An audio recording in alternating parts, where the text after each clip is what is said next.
Now I request Shri Uday Mahurkar ji to take that forward.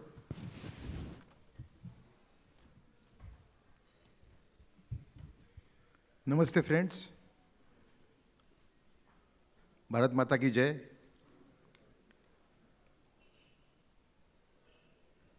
I thank World Hindu Congress and Vikram Sharma for having me here. Friends, I am known for my frankness. My forte is Veer Savarkar, Chhatrapati Shivaji, distortions in Indian history, Narendra Modi model of governance, and radical Islamic movements. The subject of today's panel discussion is not exactly my forte, but in the chair, I'll try to do justice to it. The media landscape is changing rapidly with the advent of new technology and models, necessitating governments to keep pace with corresponding policy and regulatory frameworks. Boundaries between traditional and the new age media and local and global content are fast blurring. AI has added another dimension to the threat of information imperialism that big tech already poses. Are we ready for the challenges and opportunities these developments present? Now we'll look at what is the Indian way of looking at it, looking at the challenges and opportunities that are involved in this subject. There are two ways. One is to keep ourselves ahead in technology. For that, we need money to stay ahead. And the second option is tackling the challenge through regulation. China has had the advantage of Chinese language, a certain Chinese nationalism pushed by a one-party system. And that's how they have created a Chinese language wall.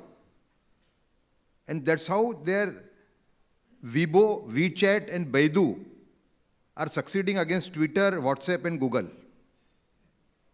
But coup, despite government's very patriotic efforts, has not done so well as in the case of China. The reason? Our people's comfort with English language, and if I am correct, a certain lack of sense of nationalism due to left liberal influence over the years. I remember one very good film which the government of India has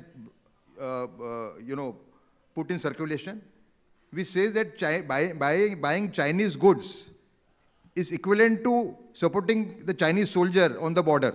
But still, I've got two relatives who just bought 2 Chinese-made phones. So I'm telling you with this example. What are the challenges due to technology? That is one point. Then do we need legal unilateralism or legal exceptionalism to challenge this, which the US model is teaching us? US purposely not a member of Indian International Court of Justice, International Crimes Court, and UN Convention of Law of the Seas. That's how US is tackling these problems, The other way is aggressive Chinese nationalism, which is difficult to replicate in a multi-party system like India. And third is buying technology with money muscle. But there is an opportunity also.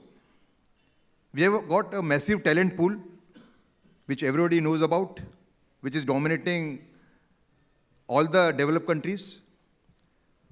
The world's frustration with China can bring both capital and technology from developed countries and have, in fact, already started doing so.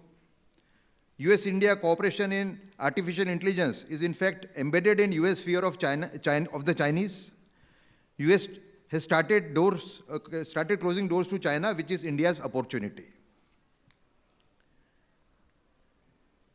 Friends, I want to bring one more issue before you today, which I think is a biggest challenge to our vision of a great nation, and for which regulation is very, very necessary. As told in my introduction, I run a movement called Save Culture, Save India Mission,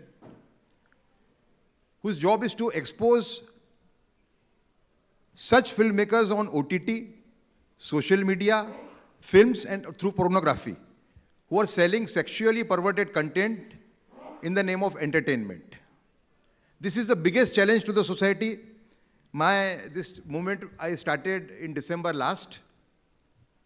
In the last 11 months, we got enough material to prove that the increasing rapes, which are becoming more and more horrendous, are embedded in this content.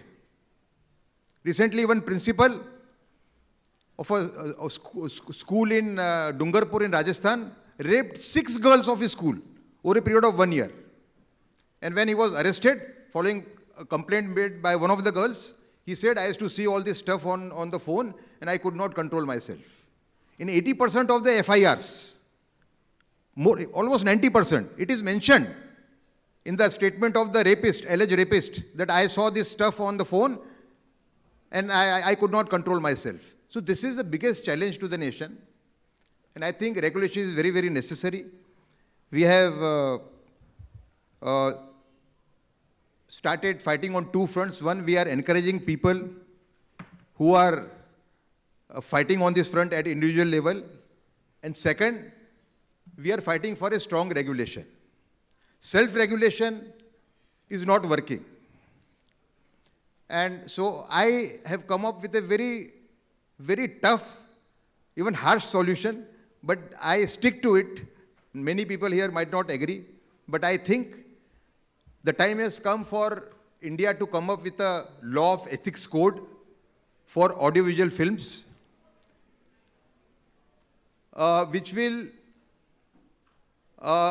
define permissible limit for every audiovisual film for theme, scene, clothes, and language.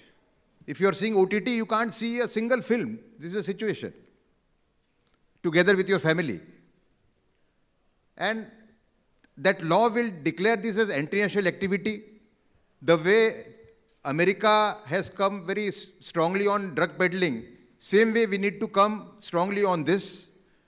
I have given one memorandum to Arjun Ramji Meghwal, the law minister, saying that the law of ethics code will say in the preamble that these filmmakers are doing more damage to the nation than what Alauddin Khilji or Aurangzeb did.